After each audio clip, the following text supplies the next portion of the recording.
어떤 사람이 돌을 자기 앞에 놓여 있는 그 돌 때문에 넘어졌어요. 그래서 기분이 나빠 죽겠어요. 누가 이 돌을 여기다 갖다 놔가지고 이렇게 넘어졌냐고. 코피도 나고 다리도 이렇게 피가 나고 화가 났어요. 짜증이 나가지고 막 이 돌만 없었다면. 그런데 어떤 사람은 그 돌을 가지고 그 앞에 돌이 있었어요. 그래서 그 돌을 통해서 징검다리에서 넘어갔어요. 그래서 그 사람이 그 돌 때문에 그걸 잘 넘어갈 수 있었어요. 그래서 막 이 사람은 이렇게 말한 거예요. 나는 이 돌 때문에 이렇게 이 고랑을 이렇게 넘어갈 수 있었다고. 얼마나 감사한지 모르겠다. 똑같은 돌인데 한 사람은 그 돌 때문에 넘어져 가지고 짜증이 나서 막 이렇게 하고 저렇게 하고 막 그렇게 하는데, 한 사람은 그 돌 때문에 또 너무 감사해요. 왜냐하면 나는 이 돌 때문에 이렇게 너무 감사한 거예요. 우리가 이 땅에 살아갈 때요, 우리 앞에 놓여 있는 것들이 많이 있습니다. 그런데 어떤 사람은 자기 앞에 있는 그 놓여진 그 일 때문에 감사한 사람이 있어요. 그런데 어떤 사람은 막 죽겠어요. 여러분이 지금 살아가면서 이 코로나도 있잖아요. 이걸 통해서 더 깊은 내면의 사람의 본질적인 것을 찾는, 저는 이번 이 코로나를 통해서 저를 많이 보고 제가 정말로 근본적인 것들을 많이 보게 된 거예요. 근데 어떤 사람은 아이고 죽겠다고 이제 그러고 있어요. 또 여러분, 우리가 가다가 아파요. 그것도 하나의 돌일 수 있어요. 그런데 그 아픔 때문에 이제 나는 죽었다라고 생각하는 사람도 있고, 그 아픔 때문에 다시 재기해서 더 건강을 찾은 사람이 있어요. 그 TV에도 나오고 박이라는 그 형제가, 그 젊은 형제가 20대 그때 그 회사를 다니다가 사고가 나가지고 완전히 하반신이 다 마비가 된 거예요. 근데 그 형제가 지금 그 사고를 통해서 자기가 새롭게 태어난 거예요. 그런데 그 하반신 입은 그가 많은 사람들에게 위로가 되고, 그 유튜브를 통해서 같이 이렇게 소통하면서 그 아픔이 이제 자기에게는 정말 더 큰 아름다움이 됐던 거예요. 이것은 우리가 살아가면서 많이 보잖아요. 우리 앞에 놓여 있는 이것을 내게 가장 그 보배로움이 될 것이냐, 아니면 부끄러움이 될 것이냐, 그것은 무엇 때문에 그렇게 할까요? 그것이 나에게 잘 사용될 수 있도록 내가 그 생각, 그거에 대한 어떤 뭔가를 가지고 있으면요, 그것이 나에게 보배가 돼요. 그런데 그것이 나에게, 내가 잘못 생각하고 내가 그 좀 이렇게 그 현실적인 것만 바라보다 보면 이제 그것이 나한테 부끄러움이 되는 거예요. 여러분은 여러분에게 놓여 있는 것들을 어떻게 잘 이용하고 있습니까? 이것이 오늘 여러분 예배를 통해서, 말씀을 통해서 질문을 던지고 싶습니다. 나는 과연 나 앞에 놓여진 것이 얼마나 나에게 보배가 되고 있는가, 부끄러움이 되고 있는가를 여러분 오늘 우리가 생각해야 되고, 나는 앞으로 어떤 사람으로 살아가야 할 것인가를 반드시 가져야 합니다. 그래서 오늘 본문 성경에 이렇게 말해요. 제일 첫 번째 6절에 뭐라고 하냐, 성경에 뭐라 그랬어요? 기록되었으되. 이게 이사야서 28장에 있는 말씀이에요. 성경에 기록이 돼. 구약 성경, 이 성경에 말한, 이건 구약을 말하는 거예요. 지금 베드로전서니까 신약이잖아요. 베드로 사도를 통해서 하나님 말씀을 하신데, 성경에 기록되었으되 보라 내가 택한 뭐예요? 보배로 뭐예요? 모퉁이 돌을 어디에 두었다고요? 시온에 두었다. 그 돌이 무슨 돌이라고요? 보배로운 돌이라고. 보배로운 돌. 보배로운 돌이요. 근데 그 돌을 어디에 두었다 그랬냐면 시온에 두었다. 시온. 시온 그러면 이제 예루살렘, 성전 이렇게 가르치는데 하나님의 그 백성들이 사는 어떤 삶의 현장이에요. 그들 가운데 뭘 두었다고요? 돌을 두었다는 거예요. 모퉁이 돌. 그 돌을 두었단 말이에요. 그러면서 뭐라 그래요? 돌을 시온에 두노니 그 다음에 뭐라 그랬어요? 그를 믿는 자는 뭐예요? 부끄러움을 당하지 않아요. 그 다음에 7절에 뭐라 그랬어요? 그러므로 믿는 너희에게는 뭐예요? 보배이네요. 여러분 지금 돌을 어디에다 두었다고요? 시온에다 두었다고요. 시온은 예루살렘을 말하는 거예요. 하나님의 택한 백성들이 그들을 사는 그들에게 지금 뭔가가 이 돌을 탁 놔뒀다고요. 근데 하나님은 그 돌을 무슨 돌이라 그래요? 보배로운 돌이래요. 보배로운 돌.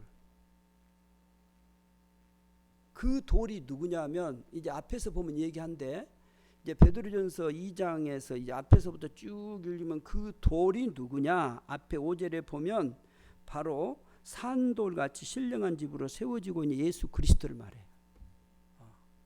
그 돌이 예수 그리스도예요. 그래서 산돌, 계시록에도 산돌, 예수님은 돌이라고 말하는 거예요. 근데 그 돌이 보배로운 돌이에요. 보기에는 어때요? 그냥 돌이에요. 모퉁이 돌이에요. 버려진 돌. 근데 그 돌이 산돌이란 말이에요. 보배로운 돌이란 말이에요. 그 보배로운 돌. 근데 보세요. 그 보배로운 돌인데 그 돌이 어떤 자에게는 보배가 되고 어떤 자에게는 부끄러움이 된다고요? 믿는 자예요. 믿는 자.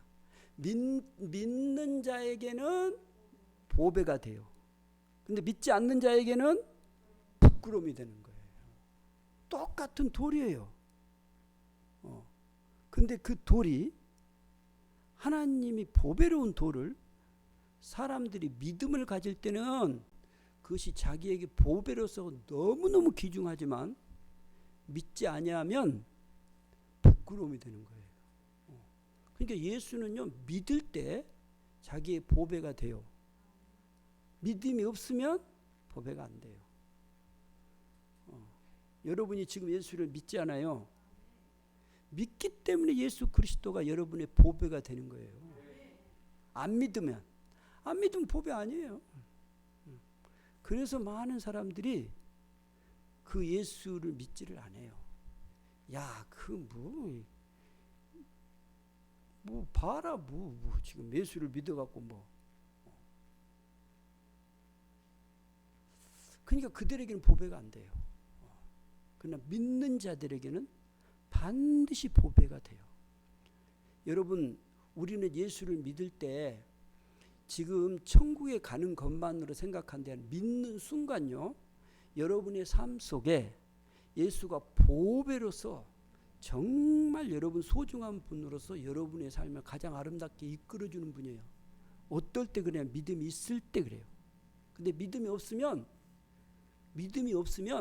그 귀하고 그 보배로운 예수는 여러분에게 어떤 짐이 되고 또 주일날 예배 들으러 가냐 이렇게 되는 거예요. 그냥 놀러 간 거 더 좋은데. 그러니까 자기에게 항상 걸림이 될 수 있어요. 그래서 그 신앙인 중에서 모태 신앙들 있잖아요. 이제 부모로부터 이렇게 신앙을 가진 사람들이 다 그런 건 아니에요. 저 서울 사람들만요 그런 것 같아. 우리 동네는 안 그래. 어쩌냐면 신앙이 이제 부모로부터 이렇게 오다 보니까 자기가 정말로 예수를 만나는 그런 경험들이 없다 보니까 그냥 따라왔던 거예요. 그러다 보니까 그 신앙이 그냥 미지근 이렇게 가는 거예요. 그렇게 오다 보니까 자기가 그 믿음에 대한 것들이 소중한 것을 잃어버리게 되는 거죠. 그래서 그 보배의 귀한 것들을 맛보지 못하고 살아간 것들이 너무 많아요. 그런데 여러분, 이 예수가 얼마나 귀중한 보배냐면 믿음을 가졌을 때의 보배가 되는 거예요. 믿음을 갖지 아니하면 보배가 되지 않고, 오늘 성경에는 뭐라고 말하냐면 거치는 돌이라고 말했어요. 거치는 돌. 그리고 또 뭐라 그랬어요? 걸려 넘어지는 바위라고 말하는 거예요. 걸려 넘어지는 바위가 돼버리는 거예요. 거치는 돌이 되고 그러니까 여러분, 이거 쓸모없다라고 버려버리는 거예요. 그거 아니고 더 중요한 것은 내가 지금 이 세상을 살아갈 때 돈이지 않냐? 이게 뭔 필요가 있냐? 라고 버려버리는 거예요. 그게 모퉁이에 버려진 돌이라고 말해요. 그러니까 버려버려, 사람들이요. 건축자들이 버린 그 돌이라고 말하는 거예요. 모퉁이에 버려진 돌. 그러니까 그 믿음이 없으면 그 보배로우신, 하나님이 보배로우신 그 예수 그리스도를 믿지 아니하면 내가 그 부끄러움을, 지금 모르지만 여러분 마지막에 가서 부끄러움을 당할 것이고, 또 내가 믿음을 갖지 아니할 때는 이 세상에서 많은 부끄러움을 당할 수 있어요. 그래서 그런 부끄러운 일을 행할 수도 있고, 그런 자가 돼버리는 거예요. 그래서 오늘 우리는 정말로 이 보배로운 예수를, 이제 정말 나에게 보배가 돼야 되잖아요. 그러려면 내가 뭘 가져야 된다고요? 믿음을 가져야 돼. 믿음을 가졌을 때 어떤 보배로 삶을 살게 되는가를 오늘 본문에 잘 말씀하고 있습니다. 그래서 이렇게 말씀해요. 오늘 9절의 말씀을 보겠습니다. 9절 시작. 그러나 너희는 택하신 족속이요 왕같은 제사장들이요 거룩한 나라요 그의 소유된 백성이니 이는 너희를 어두운 데서 불러내어 그의 기이한 빛에 들어가게 하신 이의 아름다운 덕을 선포하게 하려 하심이라. 아멘. 여러분, 예수를 믿음으로 믿었을 때 어떤 귀한 아름다움의 삶을 사냐면 택하신 족속이에요. 너희는 택하신 족속이란 말이에요. 믿음을 가졌을 때 하나님이 이 믿음을 통해서 택하신 족속의 삶을 사는 거예요. 그 다음에 뭐라, 왕 같은 제사장이에요. 여러분, 제사장이 얼마나 소중하고 얼마나 귀중한지 아십니까?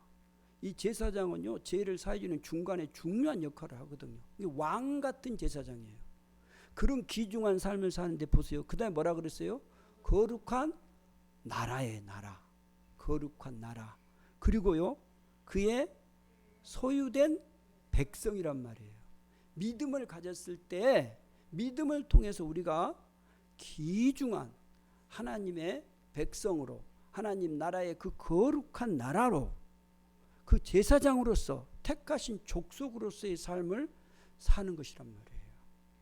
여러분, 우리는 하나님의 나라, 그럴 때 마태복음 같은 천국, 그러니까 죽어서 우리가 가는 나라라고 생각하는데 그렇지 않습니다. 하나님의 나라는 어떤 거예요? 내가 믿는 순간 그 나라가 내게 임하는 거예요. 그래서 누가복음의 17장 예수님은 하나님의 나라가 어디 있습니까? 물을 때 여기 있다 저기 있다, 너희 마음에 있다라고 말하는 거예요. 하나님의 나라는 내가 예수 그리스도 그분이 이 땅에 와서 십자가에 못 박혀 죽으시고 그 다음에 부활하시고 이 모든 구원을 완성하신 거예요. 그 나라가 이 땅에 오신 거예요. 그래서 사단의 어둠의 정체는 예수 앞에 다 그냥 그림자뿐이에요. 그건 여러분, 이 땅에 있는 모든 사단들은 이미 예수 그리스도가 십자가를 통해서, 예수 그리스도의 부활을 통해서 다 이미 그걸 정복하는 거예요. 근데 그 사단의 어떤 정체가 막 이렇게 나타나고 그러잖아요. 그러나 예수 그리스도 그 이름이 갈 때는 그 앞에 다 무릎을 꿇고 그 앞에서 어떤 것도 행할 수가 없는 거예요. 그러니까 이미 십자가를 통해서, 부활을 통해서 이 어둠의 모든 정체를 다 잡으셨단 말이에요. 그래서 요한계시록에서는 이것을 이루어 놓은 것을 말해요. 그러니까 우리는 하나님께서 하나님의 나라를 이루어서 그 이루신 그 나라의 그 주인 되신 왕이신 그분이 이 땅에 오셨단 말이에요. 그래서 그 나라의 왕이신 그분을 내가 왕으로 모시고 주인으로 모시고 섬기면 그때 나는 그의 나라의 백성으로 삶을 사는 거예요. 이게 믿음이에요. 여러분이 믿을 때 예수 그리스도가 나의 왕이요 나의 주인이시오 라고 믿음을 고백하잖아요. 그럴 때 여러분 안에 하나님의 나라가 임하신단 말이에요. 하나님의 나라가 임하신다 그 말은 여러분 하나님 그분이 나를 다스린다 그 말이에요. 지금은 나라라는 개념을 어떻게 생각하냐면 국경선을 보면 알아요. 그래서 우리나라가 어디까지인가. 그래서 여러분 지금 일본이 독도가 자기 땅이라고 말하는 거예요. 이미 그 국경선 우리가 다 그어놨단 말이에요. 지금 메테리까지 우리 땅이다. 그걸 다 해놨고 그 우리 땅으로 지금 이렇게 딱 돼 있는데 지금 그 싸운 이유가 그거예요. 아니다. 우리 땅이다. 고집을 부리는 거죠. 뭘 보고 아냐면 국경선을 보고 알아요.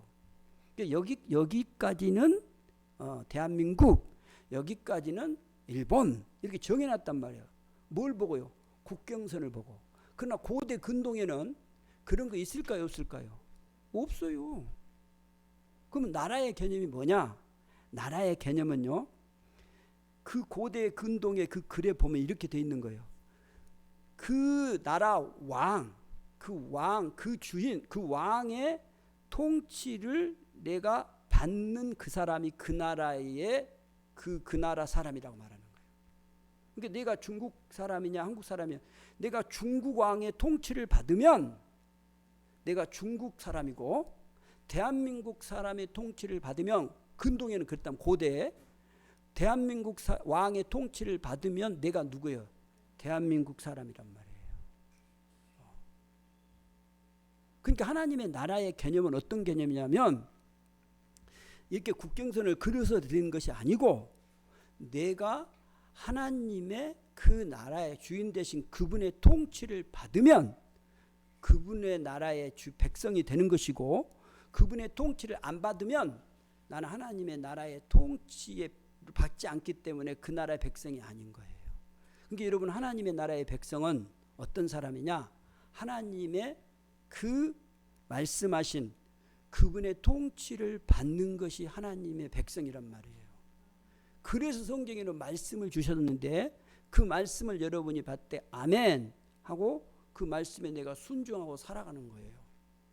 반드시 하나님의 나라의 백성은 하나님의 말씀에 순종하는 자예요. 순종. 그래서 오늘 본문도 그렇게 말해요. 그들이 말씀을 순종하지 어땠다고요? 순종하지 아니함으로 본 거예요. 아니함으로. 그들이 말씀을 순종하지 아니했다. 그러니까 그분의 말씀을 통치를 받지 않았다 그 말이에요. 그래서 부끄러움을 당하는 거지. 믿는 자들은 그분의 통치를 그분의 말씀에 순종하는 자란 말이에요. 이것이 믿는 자란 말이에요. 우리가 지금 교회를 다니잖아요. 그러면 여러분이 지금 하나님의 백성이냐 아니냐? 그것을 어떻게 아느냐? 그분의 말씀을 순종하느냐 안 하느냐? 그거에 따라서 여러분 하나님의 백성이냐 아니냐가 결정되는 거예요. 우리는 하나님의 백성이에요. 하나님의 말씀, 하나님의 통치를 받는 삶이어야 되는 것이에요. 그래서 하나님의 백성은 그분의 통치, 그분의 말씀에 순종하고 살아가는 기이한 삶이 하나님의 백성이란 말이에요. 하나님의 백성이 하나님의 말씀에 순종하는 사람, 그 사람은 하나님의 거룩한 백성으로서의 삶을 사는 거예요. 그러면 보세요. 하나님의 백성들이 이 땅에 살잖아요. 이 땅에. 근데 아직 하나님의 나라가 완전히 완성되지는 않았어요. 완전히 완성될 때는 어느 때냐면 주님이 다시 오실 때예요. 그래서 내가 다시 오마 약속을 한 거예요. 그러나 그때는 누구도 알지 못해요. 하나님만이 그때를 갖고 있는 거예요. 이게 주님이 오시면 재림 때가 완전히 완성. 여러분 이 땅에가 뭐 핵으로 망하고 뭐 어떤 전쟁으로 망하고 코로나로 그러질 않아요. 이 땅의 마지막이 언제인 줄 아세요? 마지막이 어떻게 된 줄 아세요? 주님이 오실 때 마지막이 세상의 마지막이 되는 거예요. 주님이 오지 않으면 여러분 핵으로 이 땅이 없어요. 그러질 않아요. 하나님이 오셔야 돼 마지막이 되는 거예요. 그러니까 주님이 아직 안 오셨어요. 근데 여러분 믿는 우리가 지금 이 땅에서 살아요. 이 땅에 사는데 여러분 이 땅에 살 때 보세요. 지금 코로나도 있고 뭐 아프기도 하고 힘들기도 하고 그래야 안 해요. 내가 믿는데 나는 믿는 사람인데 왜 이렇게 힘들고 어렵고 왜 코로나가 오냐? 믿는데 전능하신 하나님을 믿는데 안 와야 되지 맞지 않아요? 근데 와요. 근데 우리가 믿는 사람도 안 믿는 사람도 지금 이 땅에서 살아가요. 그런데 다 같이 똑같이 힘들어요? 안 힘들어요? 믿으니까 여러분만 안 힘들죠? 비가 여러분에게만 오죠? 다 온단 말이에요. 지금 코로나가 19가 있으니까 여러분 다 제약을 받는 거예요. 다 힘들어요. 다 어려워요. 이것이 이 땅에 사는 우리의 모습이란 말이에요. 그런데 여러분 그 믿음을 가진 사람은 뭐가 달라야 될 거 아니에요. 그 믿음을 가진 사람에게는 뭐가 다르냐고 말이에요. 내게 이런 바위가 있었을 때 예수 그리스도를 믿는 이 믿음이 나에게 보배가 되는 것이 뭘로 통해서 된다 그랬어요? 믿음을 통해서 된다 그랬어요. 그럼 믿음을 가진 사람이 이 땅에서 지금 하나님의 통치를 받고 살아요. 하나님의 말씀에 순종하고 살아요.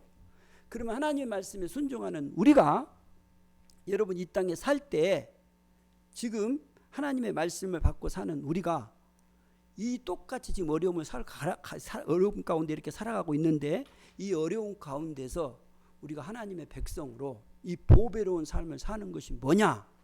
그게 뭐냐 그 말이에요. 믿음을 가진 사람이 지금 여러분이 누리는 삶이 뭐냐면 하나님이신 그 이루어 놓으신 그 나라가 내한테 임하도록 내가 하나님 앞에 구하고 간구해야 돼요. 그래서 하나님의 그 나라에 이루어진 아름다움을 이 땅에 살고 있는 믿음을 가진 사람들이 이걸 누리게 하셨단 말이에요. 그래서 주님이 우리에게 기도할 때 너희는 그의 나라를 임하시옵소서라고 기도하라 그랬어요. 하나님의 나라를 위해서 구하라 그랬어요. 그러니까 하나님의 나라를 먼저 너희는 그의 나라와 그 의를 구하라. 그 말은 하나님의 나라가 임하시옵소서. 주님의 그 하나님의 그 의로우심이 내게 임하셔서 그 은혜가 내게 임하셔서 내게 하나님의 은혜로 충만하게 그 은혜 가운데 삶을 살도록 하셨단 말이에요. 그래서 오늘 본문 10절에 뭐라 그러냐면 다 같이 보겠습니다. 너희는 시작. 너희는 전에는 백성이 아니더니 이제는 하나님의 백성이요. 전에는 긍휼을 얻지 못한 자이 이제는 긍휼을 얻은 자니라. 여러분 이게 중요한 말씀이에요. 전에는 믿지 않을 때는 백성이 아니에요. 근데 이제는 믿는 여러분 믿어요 안 믿어요? 이제 믿어요. 예수를 믿는 이제는 어떻다고요? 하나님의 백성이란 말이에요. 그러니까 하나님의 백성으로 그분의 통치를 받으며 살아는 그런 사람이란 말이에요. 그 다음에 뭐라 그랬어요? 전에는 긍휼을 얻지를 못했단 말이에요. 이제는 뭐예요? 긍휼을 얻은 것이라 얻은 것. 그래서 여기 보면 전에는 과거로 썼고 이제는 현재를 쓴 거예요. 이제 지금은 어둠의 누림의 삶을 살아라 그 말이에요.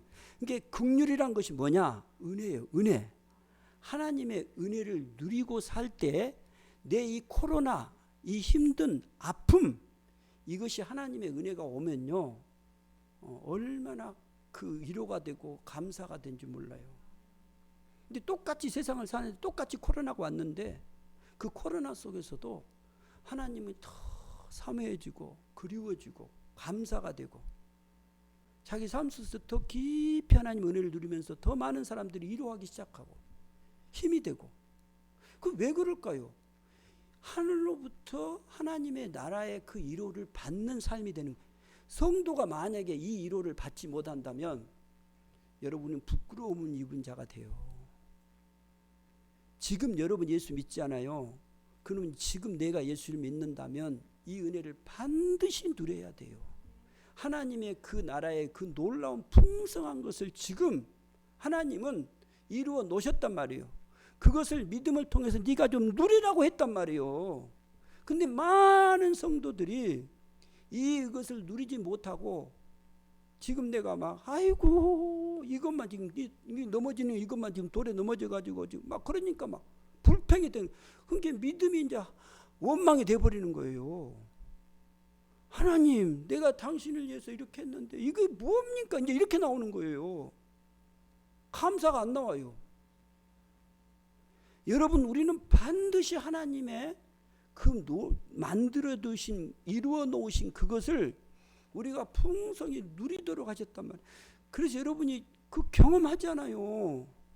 하나님 앞에 정말 여러분 나갔을 때 그 하나님의 주신 그 위로, 그 하나님의 그 은혜가 임했을 때를 생각 안 하셔요? 저는 지금까지 살아오면서 정말로 하나님의 그 위로가 그거 없었다면 나는 힘들어요. 봐보세요. 아니 목사하면서 내 하고 싶은 것도 못해요. 나 이렇게 살고 싶지 않았거든. 막 나는 좀 나누고 막 이렇게 살고 싶었거든. 그 나는 나 맘대로 돈도 못 써, 못 벌어. 벌고 싶어도 못 가. 그 답답함을 뭘로 이루면 하겠어요? 하나님의 주신 그 은혜, 위로가 내 순간에, 그래서 그 기도 시간이, 그 말씀을 깊이 보다가 주시며 주신 그 말씀이, 그것들이 얼마나 이 삶에 힘이 되고 용기가. 저는 앞으로 여러분 나이가 들면서 나는 더 그렇다고 봐요. 앞으로 여러분 나이가 들면 더 외로워져요. 아무리 옆에서 잘해도 어르신들 봐보세요. 그 어린아이들처럼 자꾸 나이가 들면 더 그려져요. 그러나 믿음을 가진 사람은 그렇지 않아요. 하나님의 은혜를 누려야 돼요. 반드시 누려야 돼요. 그래서 그 나라가 사모가 되고 가까이 오면 내가 그 은혜를 찾고 믿음을 통해서 경험해 가는, 이게 믿음을 통해서 예수 그리스도가 나의 보배가 되어서 내가 가졌던 믿음이 너무 좋아지는 거예요. 나이가 갈수록, 고건사님의 나이가 들어갈수록 멋있어지는 거예요. 예수 그리스도의 그 은혜가 충만해지는 삶, 이것이 우리가 누려야 할 삶이란 말이에요. 주님은 이걸 좀 누리라는 거예요. 이거. 저나 여러분이나 정말요, 신앙의 그 삶이라는 것이 이 은혜를 못 누리면요, 우리 힘들어요. 다 똑같은 사람이에요. 아프고 힘들어요. 근데 그 은혜를 누렸을 때 여러분, 우리는 그 모든 걸 다 커버할 수 있어요. 그 모든 것들이 나에게 감사가 될 수 있어요.